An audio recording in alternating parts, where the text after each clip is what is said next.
Do, re, mi, fa, sol, la, ti.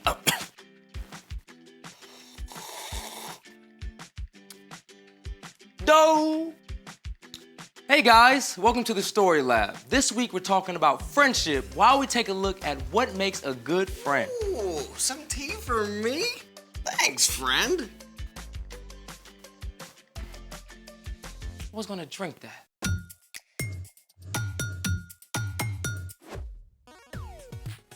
Hey, I'm Carter. And I'm Zeke. We're talking about friendship, which is using your words and actions to show others you care. Now, what do you like to do with your friends? We take our bikes over to these awesome trails and ride. Well, me and my friends play a lot of video games.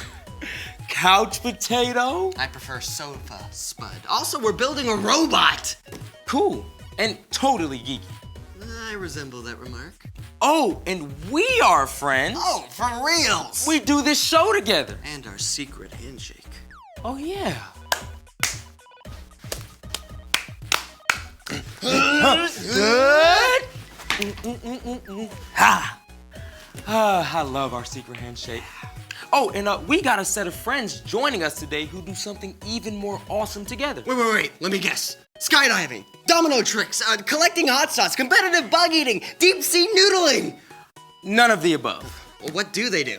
Our new friends, Chris and Sandra, just so happen to be great at harmony. Tell me more. I'll let them do it. Hey guys, come on in. Hey! How's it going? Good to see you. Hey, Chris and Sandra, we are so excited to have you here with us on Story Lab. Oh yeah, thanks for having us. Oh, yeah, I've been looking forward to it. So, we have a couple of questions for you, Okay. and I'll start off by asking the first one. How did you guys meet, and when did you guys start working together? Ooh, that's a good question. Chris, why don't you answer it? Okay, sure. So Sandra was born and raised in New York, and I live down here, okay?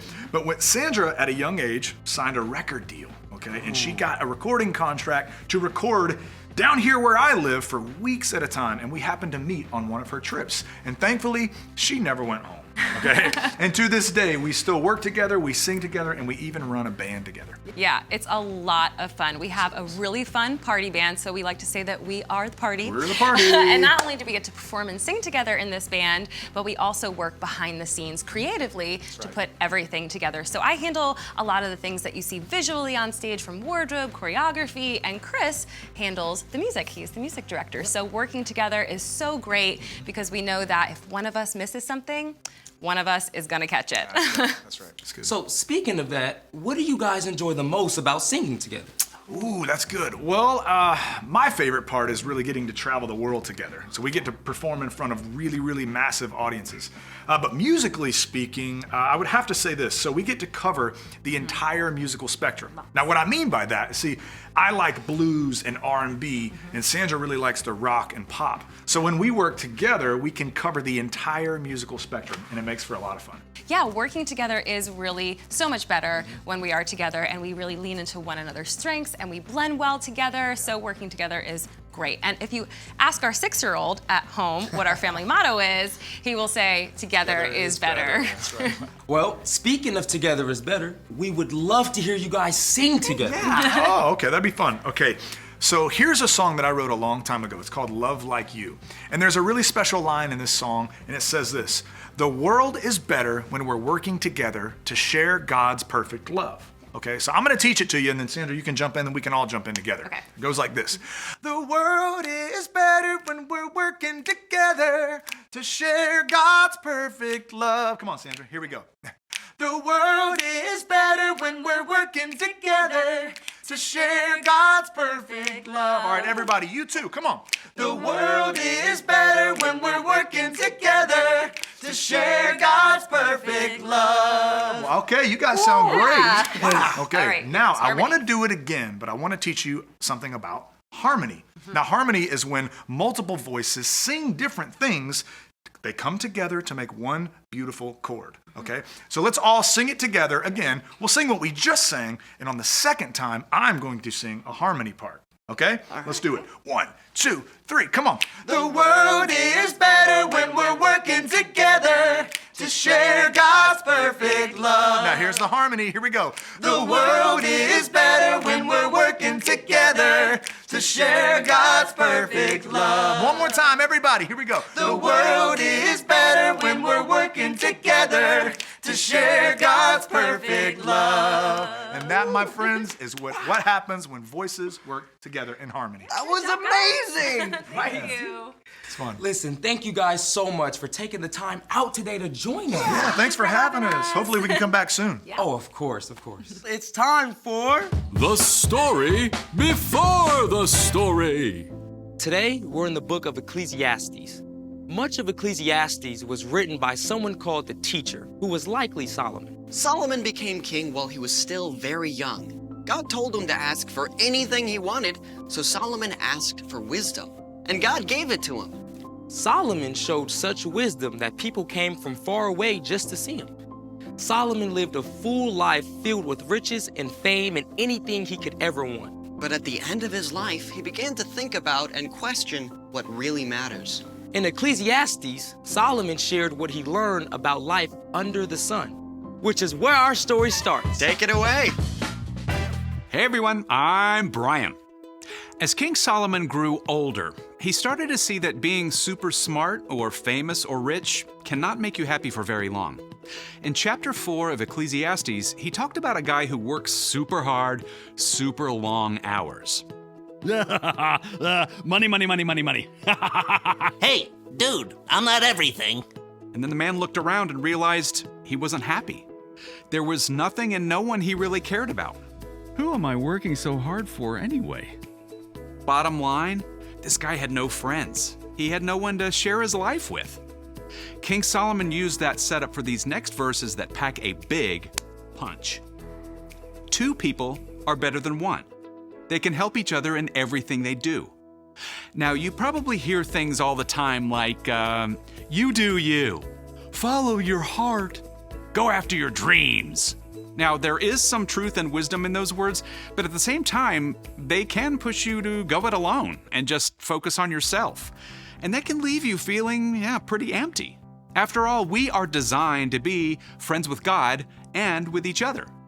Solomon went on to write, suppose either of them falls down, then the one can help the other one up. But suppose a person falls down and doesn't have anyone to help them up, then feel sorry for that person. Here's the first thing to remember. A good friend can help you. Maybe you trip while running on the playground and faceplant in the dirt with a skinned knee. When that happens, you definitely want a friend close by to give you a hand up. But it could also mean that you crashed and burned on your last math test. A good friend might be able to step in and help you study and understand. Let's check out the next part of the verse. 1 person could be overpowered, but 2 people can stand up for themselves. It's so important to remember that a good friend can stand up for you. Sometimes people who are hurting will hurt others. Chances are there's someone in your life who ignores you, says hurtful things to you, or talks about you behind your back. That's always hard to face, but when a friend stands up for you, it's a lot easier to bear. Now let's wrap it up. Solomon finished, and a rope made out of 3 cords isn't easily broken. See, the only thing better than 1 good friend is 2. In the ancient world, rope made out of 3 strands was the gold standard. It could withstand just about anything. If 1 friend can help, encourage, and stand up for you, a group of 3 friends can do that even better for each other. Some people think that Solomon wasn't talking about another person here, but rather God. If both you and your friend trust God and are choosing to follow Jesus every day, your friendship will be even stronger. You can encourage each other daily to grow and be more like Jesus in everything you do. Let's take a look at all of that together.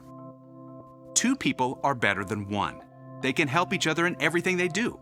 Suppose either of them falls down, then the one can help the other one up.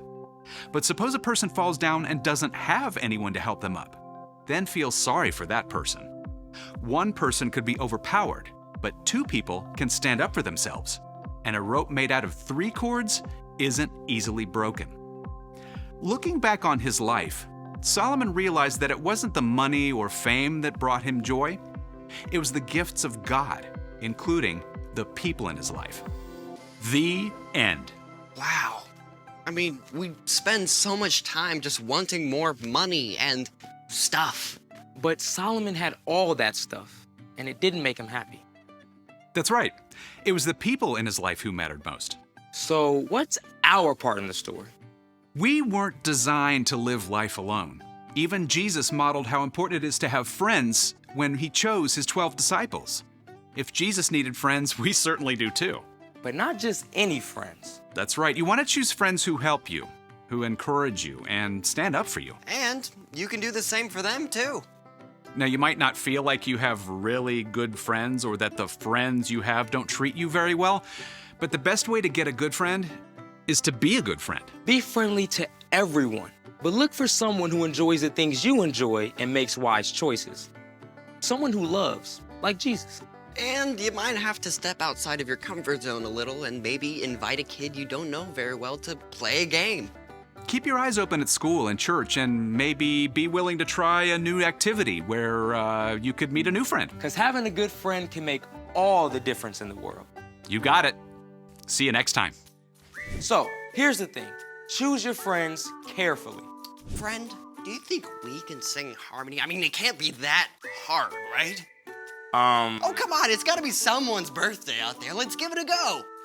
I'm not sure about... Come on. Thanks for joining us in the Story Lab. See you next time. All right, on 3, happy birthday. Let's go. Are you sure? 1, 2, 3. Happy birthday to you. Zeke. It's their birthday. We're not trying to scare them. Happy birthday. Yeah.